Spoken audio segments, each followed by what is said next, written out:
Welcome to 44 on 1 with GVizzle and Tempest. Like and subscribe, and here we go. But we can welcome everybody to our Christmas special with my fancy sweater.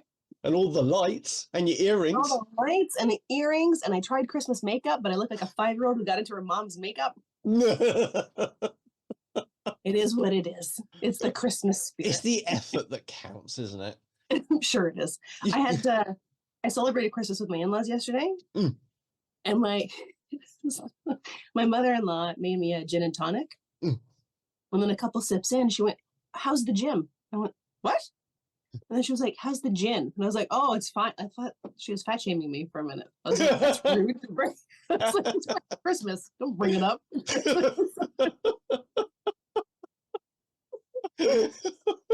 How's the gym? Christmas with her.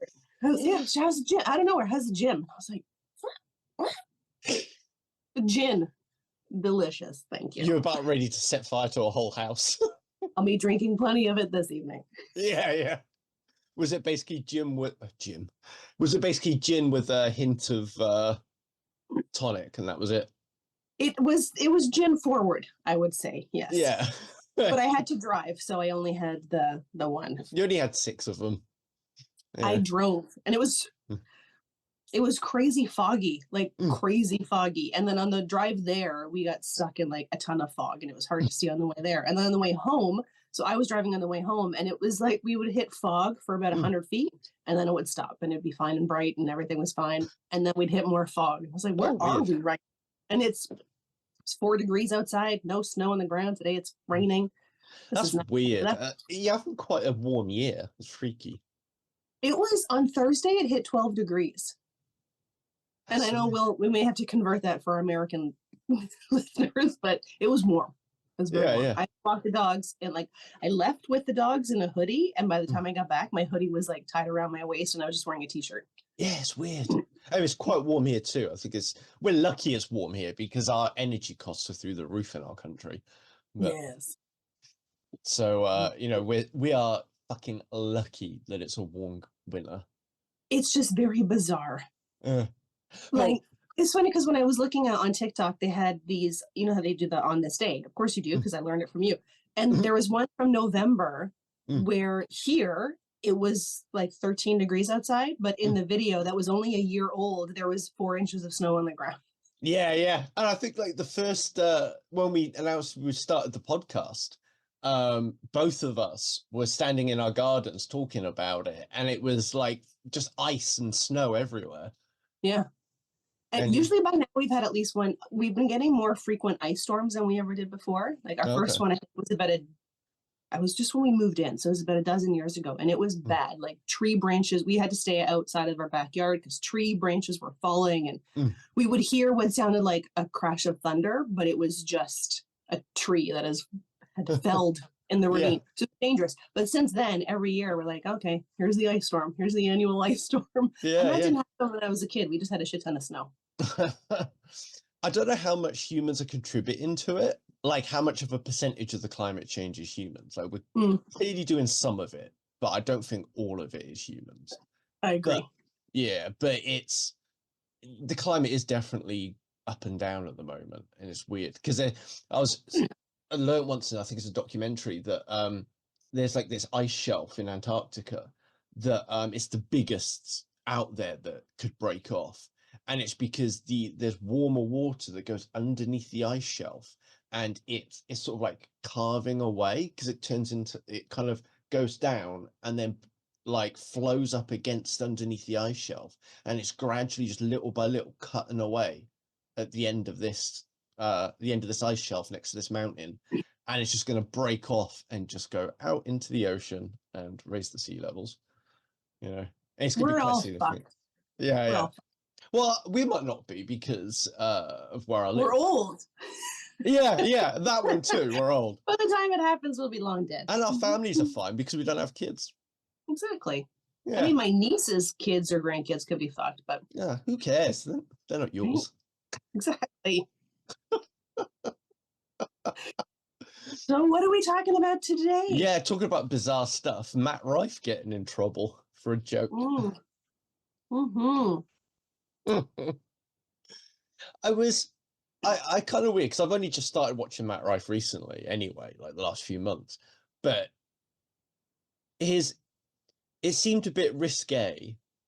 The special itself was pretty average. You know, I watch a lot of the comedy specials on Netflix and it wasn't that good.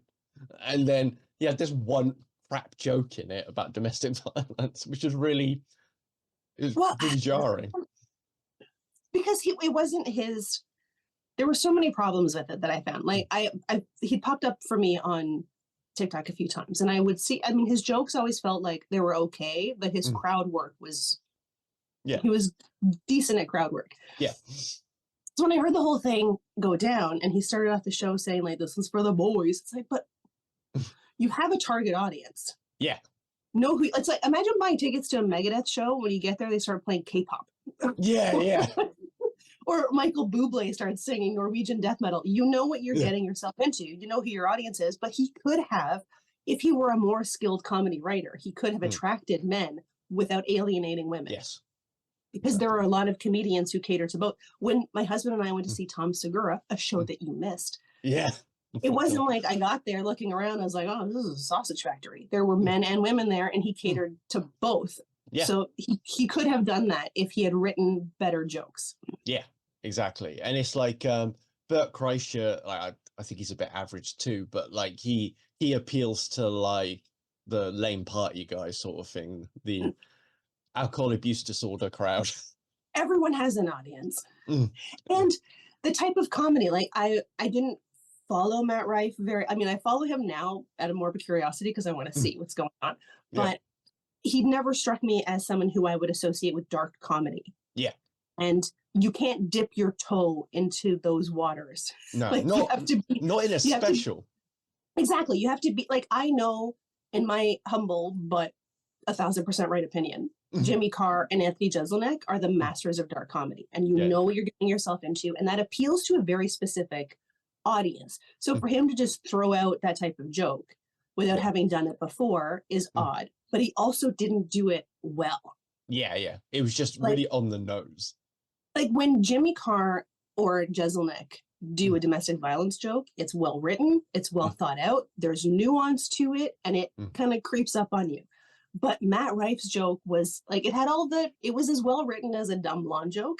Yeah. And it wasn't even original. Like when I heard what the joke was, I'm like, I heard that joke in like the 5th grade. Like he he destroyed his career for a joke that he stole, and a bad one at that. Yeah. Just because he wanted to be one of the lads. Actually, I saw Anthony Jeselnik actually talking about it. I saw a clip of that. And he was saying that he's not a fan of Matt Rife's comedy, basically, but he doesn't want to wish ill on him. You know, he thinks it's a bit unfortunate that the attention's been paid. But even he was saying, like, it was a bit of a naff joke and didn't fit his comedy. Like, why would you do that? It was completely out of left field. Like, he could have just extended the type of comedy he was doing to be more inclusive of men without. And if the only way he can think to attract a male audience is domestic violence jokes, like, what does he think about his fellow men in that way?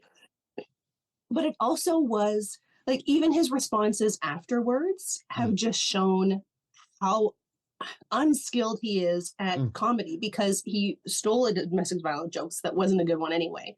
Then he was leading people to a site for special needs helmets, which is also like so cliche and 1987.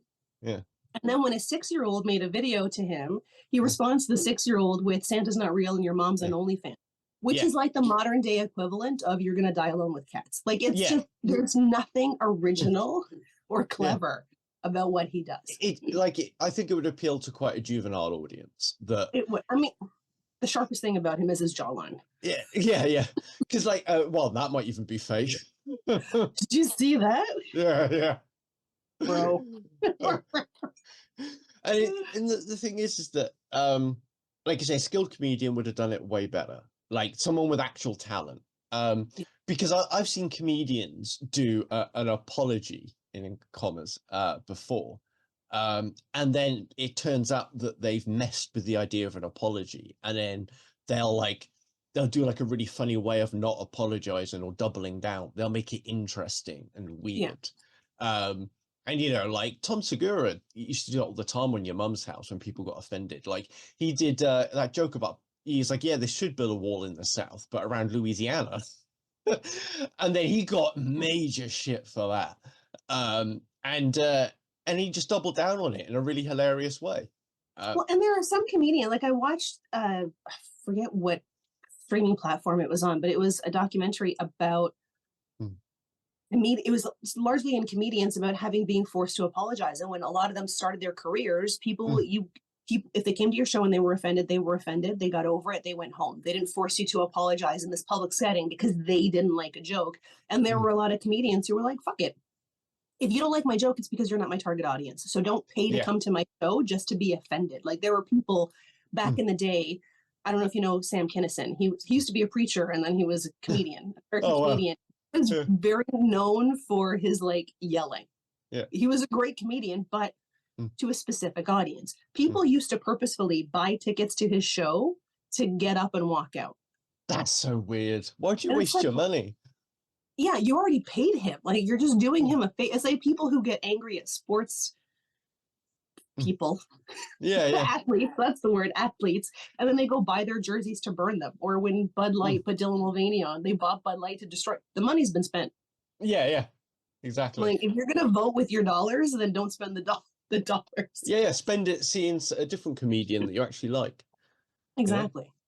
And then and talk about skilled comedians is that there's a lot of guys, like you say, that make the dark jokes, but they don't get the same outrage from them, like not on this scale, because people expect it from them and they know it's pointless coming for Jesselnick or Carr for their dark jokes because the whole comedy is dark jokes.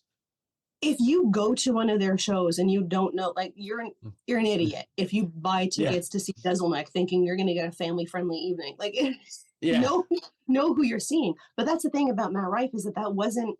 No. It was totally out of left field for his comedy. So like he did a joke not catering to his predominant audience.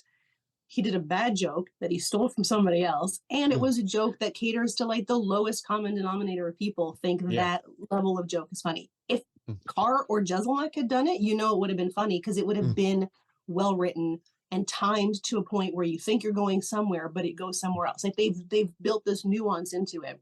Yeah.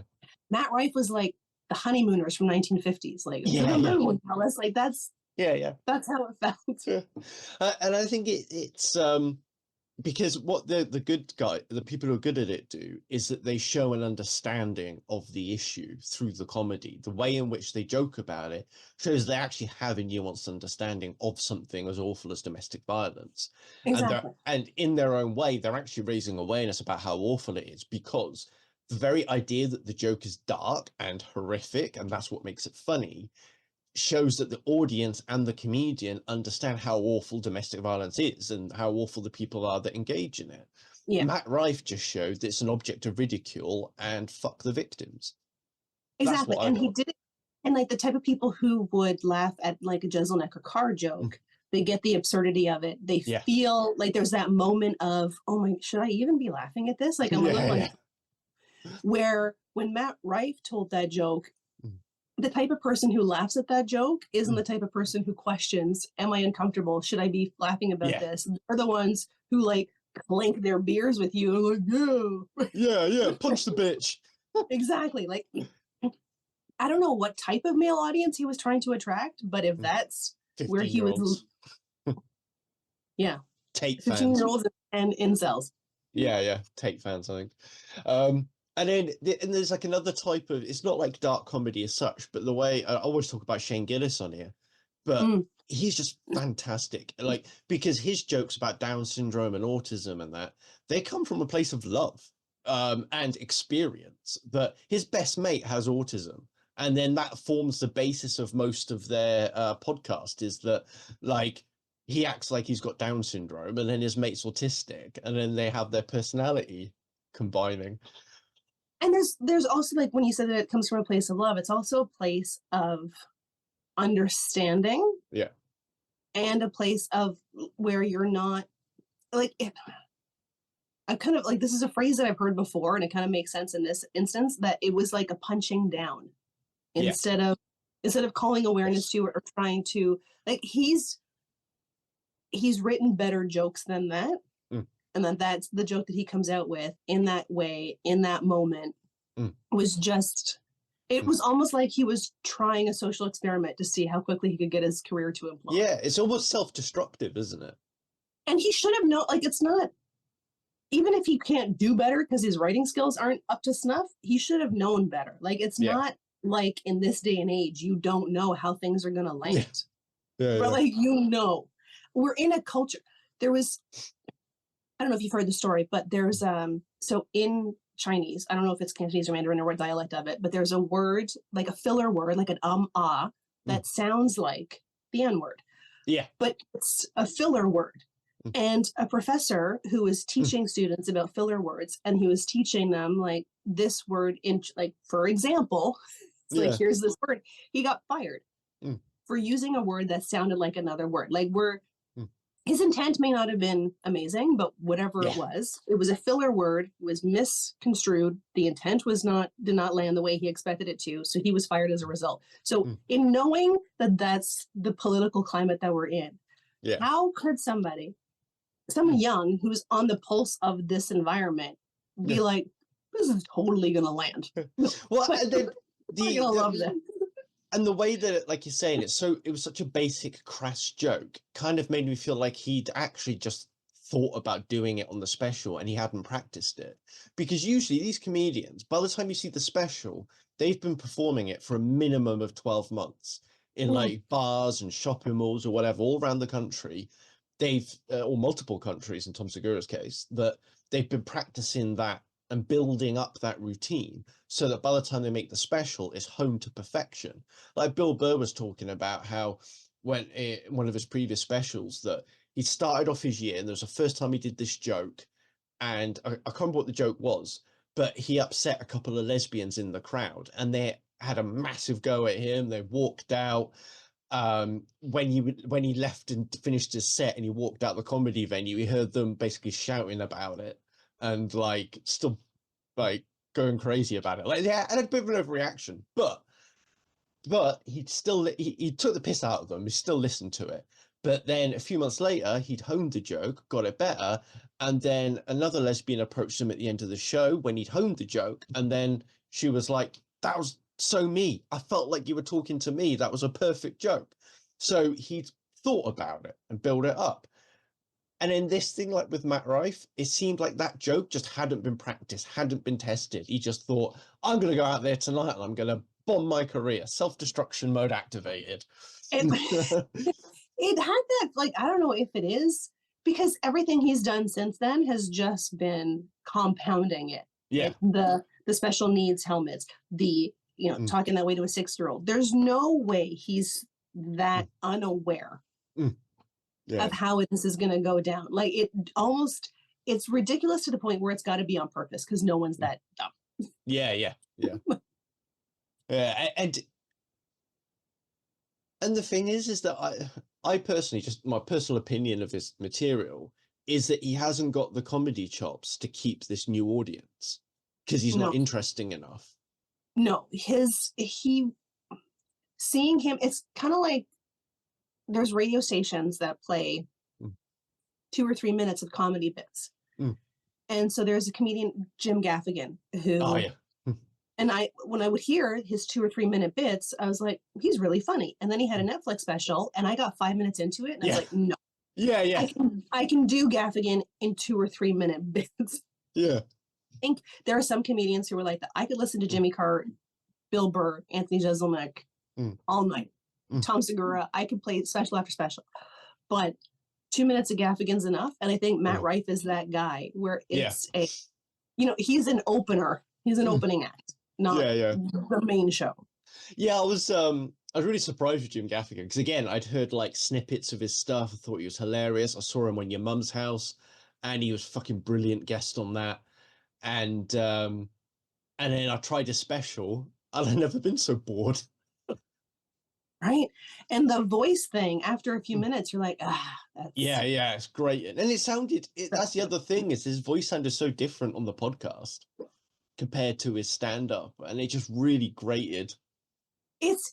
it's interesting because I think it's easy to think that the people that you're seeing in stand-up is how they are in real life. But I remember seeing an interview with Anthony Jeselnik, and he was so warm and inviting and friendly. I was like, he doesn't sound like he's dead inside. no, and you're like, oh, it's of course it's an act, right? Yeah, of course it's an act, but like it's hard to separate that when that's all you see. Like up until then, the only time I'd ever seen Anthony Jeselnik was when he was on stage, and then seeing him or roasting people, which he's amazing at. But seeing him in an interview, it's like, oh, you're actually like a really nice guy. That's so yeah. borderline disappointing. That's the same with like Jimmy Carr. If you see him like with interviews, he's really eloquent, clever, interesting. I mean, his act is pretty eloquent and clever. Yeah, but it's in a different way. Like he's just not like dirty and dark. No, and like he's a new dad. It's like that guy.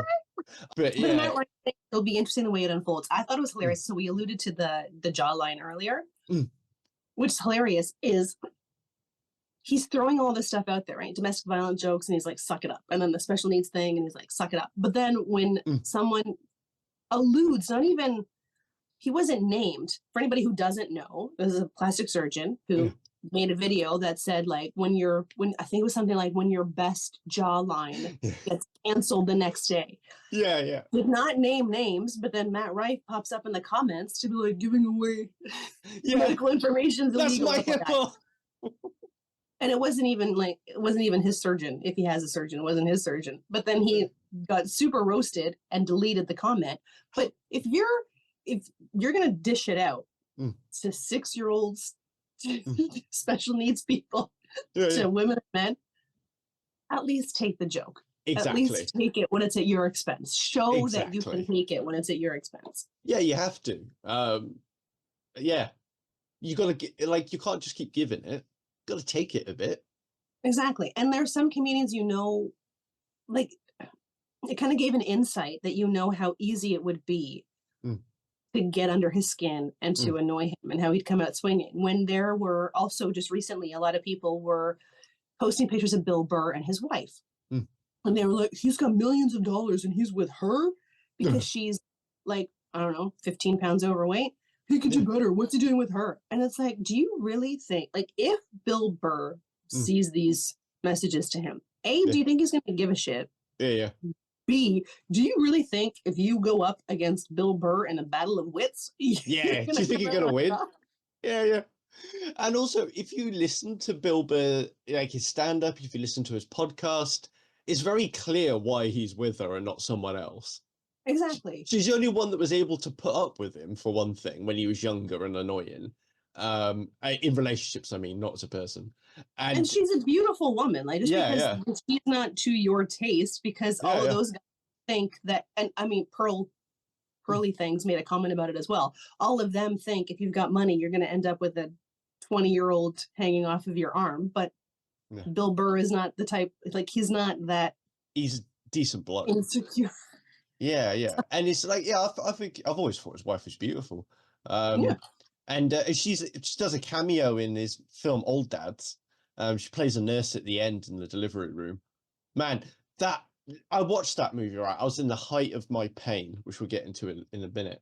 But I watched that movie and I fucking cried twice in a comedy movie. Like, A, I cried in a movie, and B, it was a comedy film, and C, I cried twice. I was like, fuck's sake. The fact that you even cried, I mean, you're dead inside. How did you? I know, right?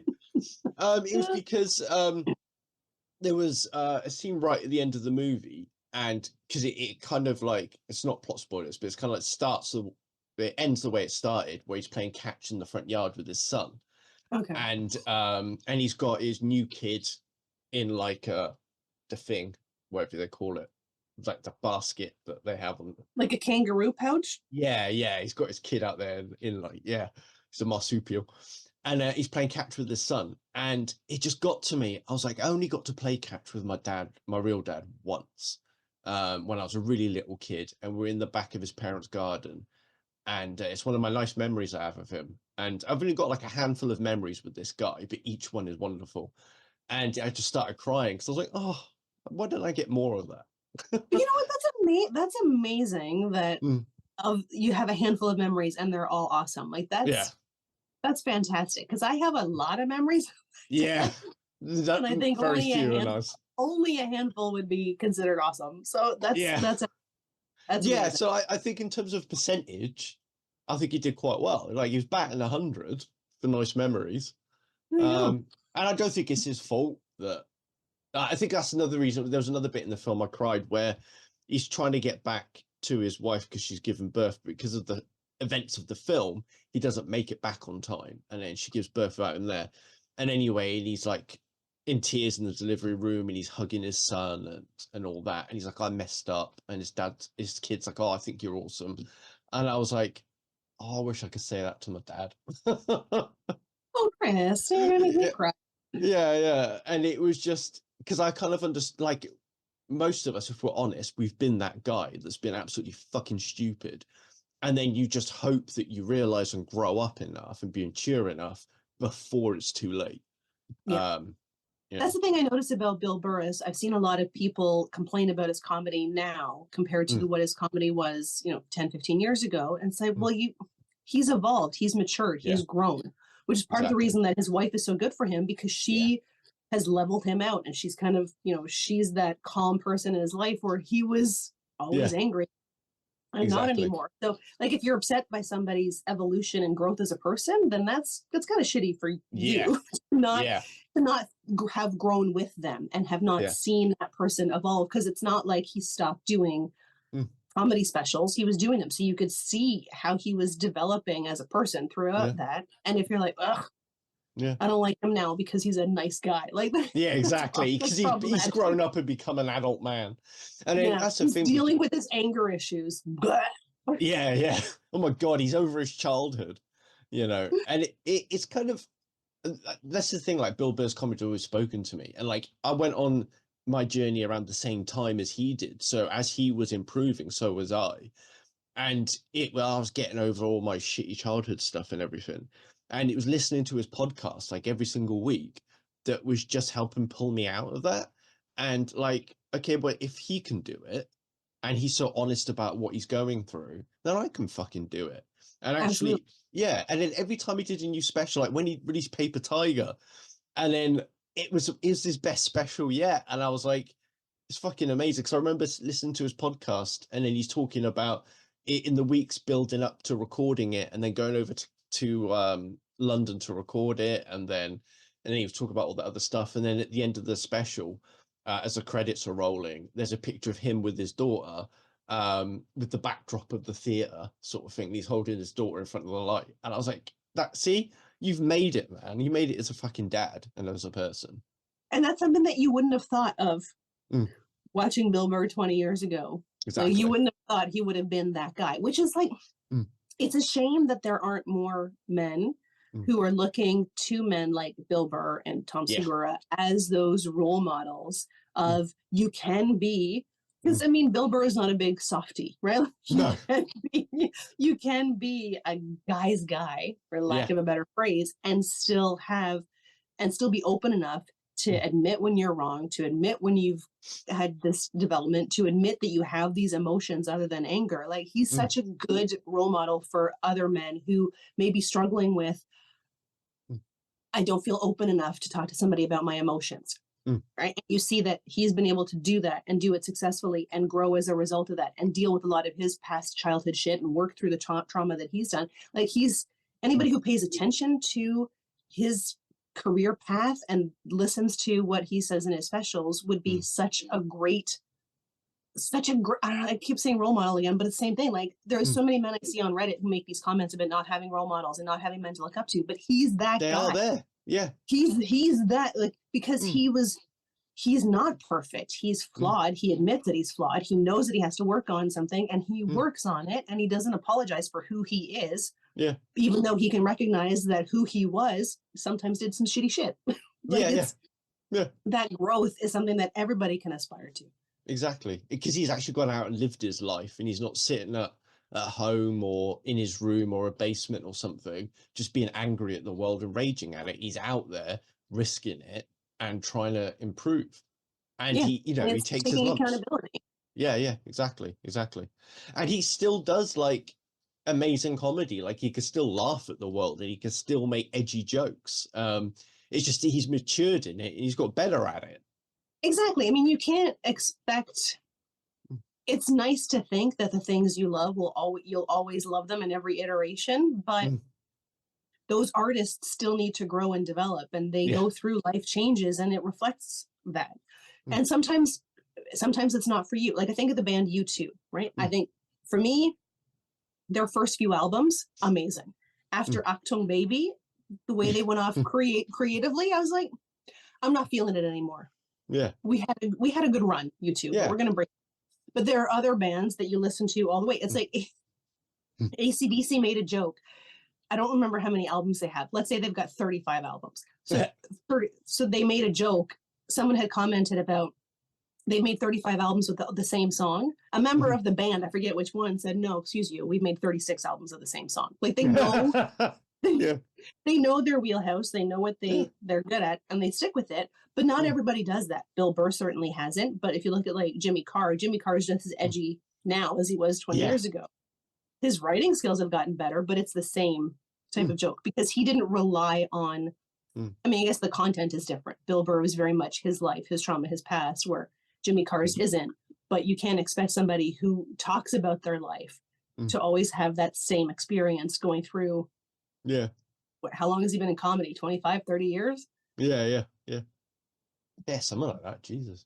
Yeah, and I think it's that's what Old Dads is worth watching because you encounter a lot of that like that growth and development and that reflection. And I think it makes you wonder what Matt Rife is going to think of this current era of his life in 5 or 10 years' time. It'll be interesting if he's even still in comedy then. Yeah. Like, you know, it's... And then I think in terms of cancelling someone, I think that... I think cancelling is overrated. Nobody's ever really cancelled.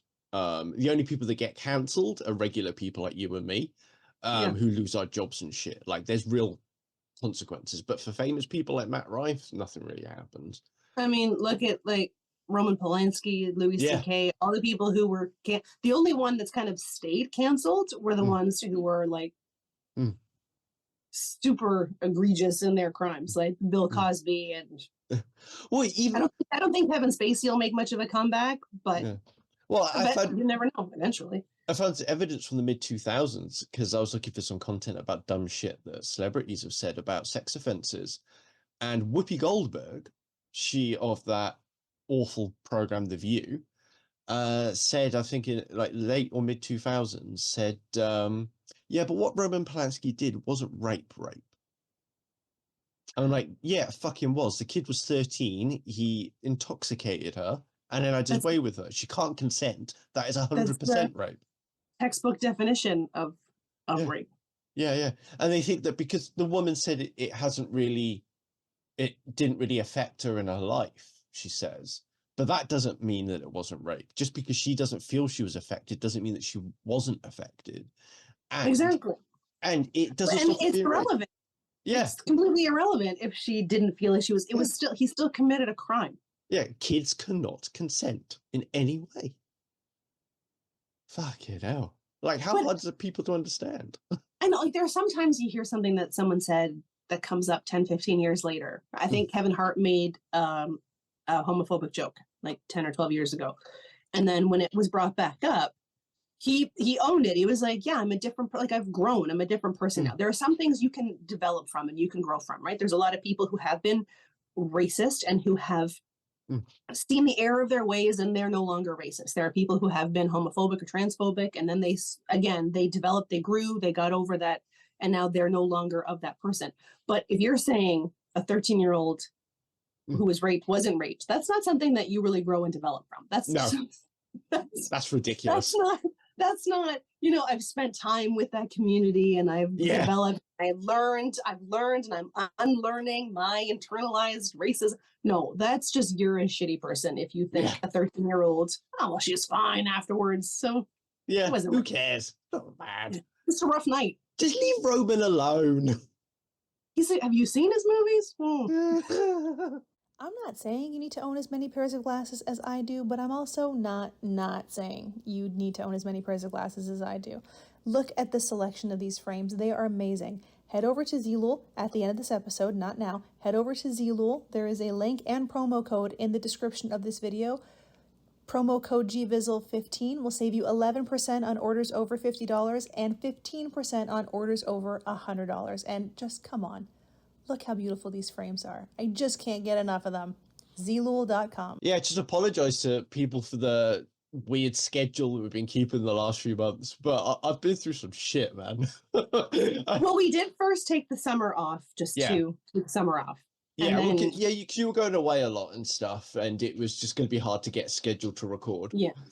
And then when we came back, you decided to get injured and play the like, oh, woe is me. I'm yeah, I know. Oh, my poor back. I know. Give me painkillers, please. Painkillers, please. Yeah. So I'm on a combination of morphine, gabapentin, and baclofen.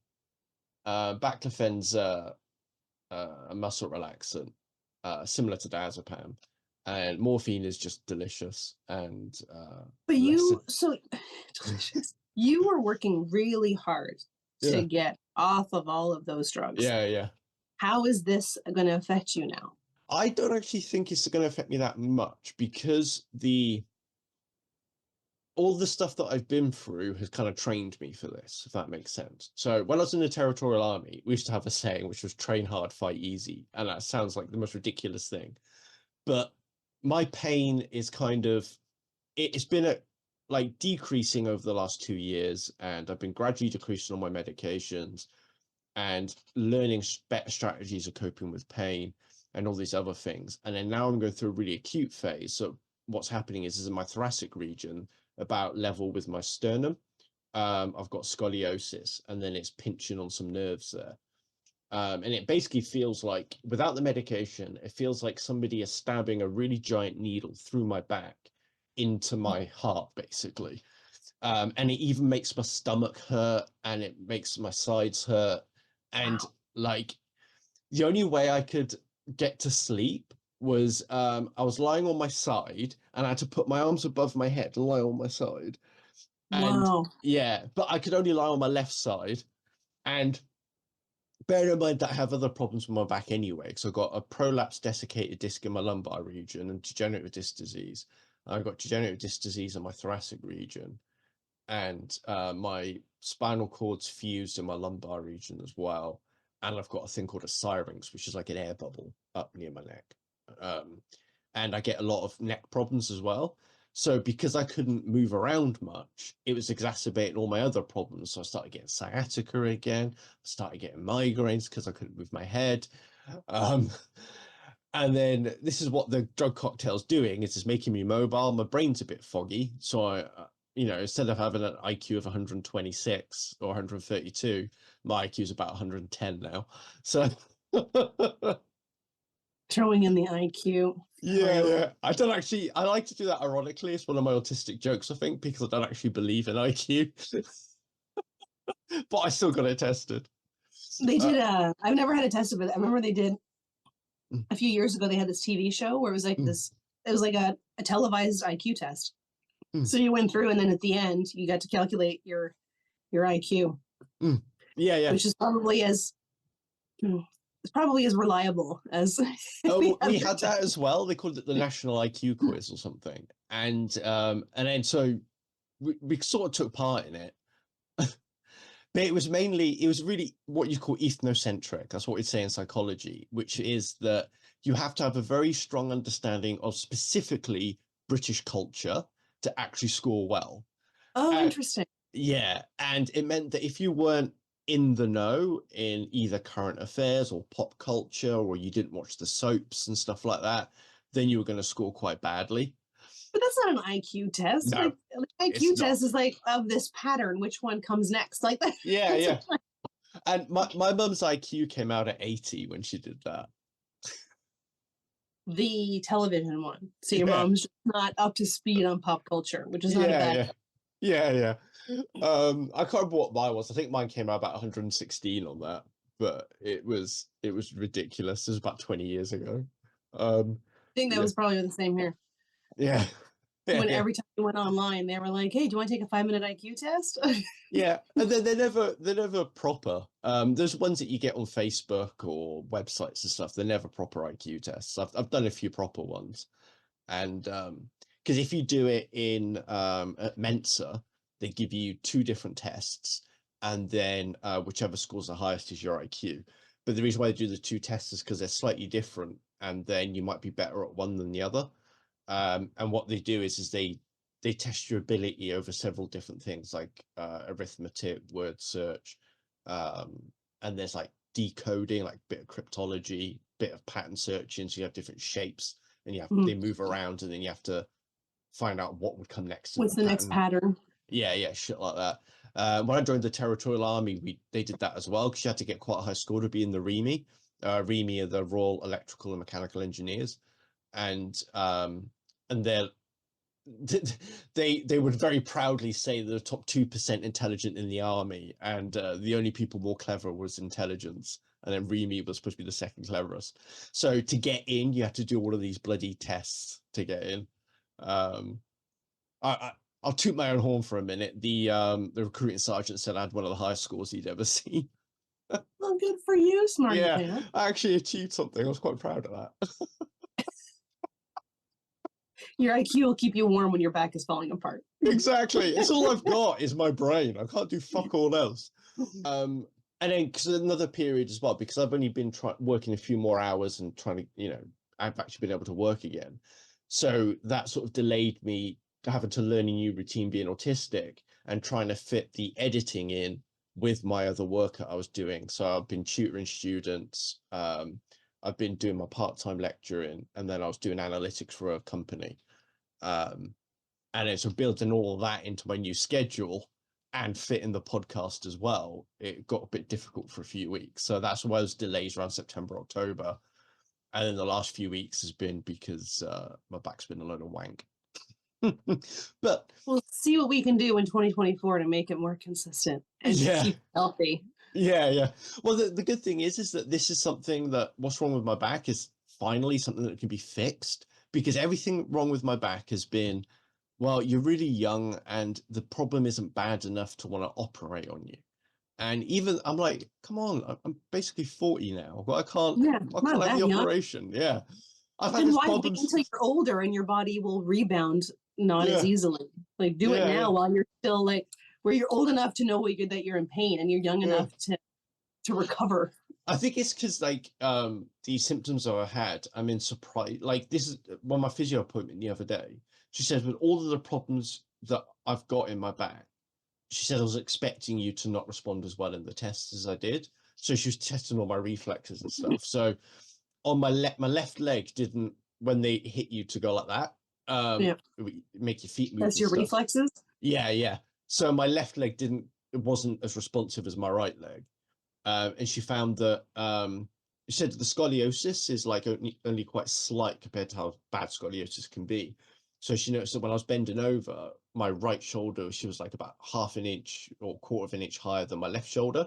So she said it's probably scoliosis, but it could also just be the disc has slipped.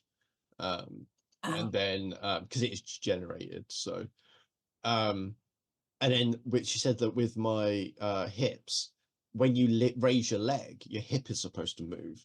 But she says on my left leg, my hip didn't move. It just stayed in the same place. Which is really interesting. Yeah. My husband went to I don't know if it's quite physio. I think it was physio, but a bunch of other specialties. And they did this whole like body scan of him. Yeah. So he could see where the alignment was and then where there was stress put on his body. So then after they did a few weeks of treatment, they did the whole scan again. So they could see in these like images that his hips had been more aligned. Even his heart rate had come down a little bit. The spots in his body that had more stress were no longer as stressed. It was a really interesting, because I've done physiotherapy before where they're like, oh, we'll look at your x-ray and then target that area, where my husband's was a more holistic approach. We had like an MRI. Align everything.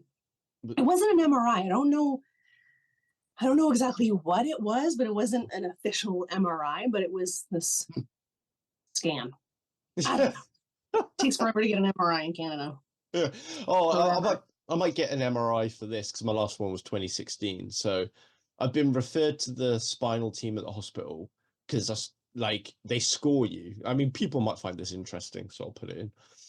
But they score you on like what the problems are, and then if you get a certain score, then you can be seen as urgent. So Oh, she's referred me as an urgent patient, mainly because of the level of pain I was in. And the kind of drugs that I'm on, like the morphine and gabapentin and baclofen, you don't want to take them for more than a few months. Because like the gabapentin messes up my memory. So if you remember when we were first recording, I used to forget what I was saying all the time. Yeah. you used to blame it on your gabapentin brain. Yeah. And then now that doesn't happen as much. So I'm on a really low dose of it. So hopefully it's not gonna like I'm on like 100 milligrams of gabapentin 3 times a day. Whereas before I was on 300 milligrams of gabapentin 3 times a day. Yikes. Yeah, that really fucked me up. The baclofen has some weird side effects. So like if I'm on my phone, my hands keep twitching. So like they're just like really little, and then so like the other night I was on lying down and my hand twitched. I dropped my phone and cut my lip. You need like a pop socket on the back of your phone that you can hold on to or something. Yeah. And it's kind of funny because in talking about dark comedy is that like at home we're always making jokes about this stuff, right? And then I just feel that like on a podcast I can't make the jokes that I want to be making because it's about my disability and how I feel about it, and I want to make fun of myself because it is fucking hilarious. Like it's like I just find, and I find it relieves a lot of the stress as well, just being able to take the piss out of myself. But then I just get worried that like other people won't see it that way and they won't understand my humor. And I'm the same because I think both of us enjoy dark comedy and have dark senses of humor, and things that make us laugh, if they were taken out of context, would we horrify to some people. But it almost feels like the darker your childhood, the darker your humor later. But yeah, I know that like I've censored myself quite a lot, and there have been times where we've made jokes where we're like, we're gonna have to cut that out. Yeah. And I kind of feel like we're in that like Matt Rife vicious circle where had we started off being super dark, we could have continued, but we can't go there now. Yeah. Because it doesn't fit. Well, because the podcast was very much in line with sort of like your style of comedy and entertainment on your TikTok channel. And then so we were thinking that like, you know, you get a lot of people from there, and then because your stuff is kind of like funny but a bit more wholesome funny rather than our dark funny that we say to each other. I shit the bed. I should have come out swinging. Yeah. Should have let my dark side show.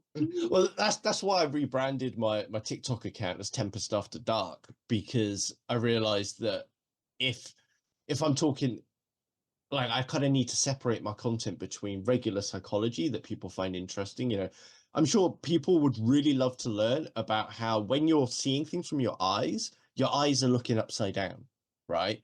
So, and each eye is controlled by the opposite hemisphere in your brain. So like the optic chiasm kind of crosses over and then goes to the other hemisphere.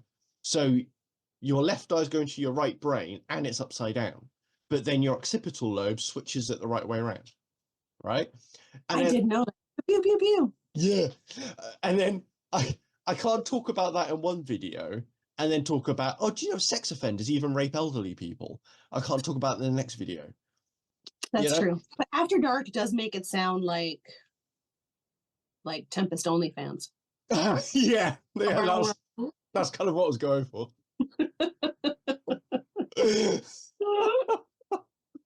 Tempest has bills to pay. Oh yeah. And then I'm sure that people would love to see the disabled chronic pain academic showing off his crippled goods. You know what? There's something for everybody. Yeah. Just Google lemon party. No. No, I'm not going to. Don't. Well, I guess on that bombshell, we should end it there, eh?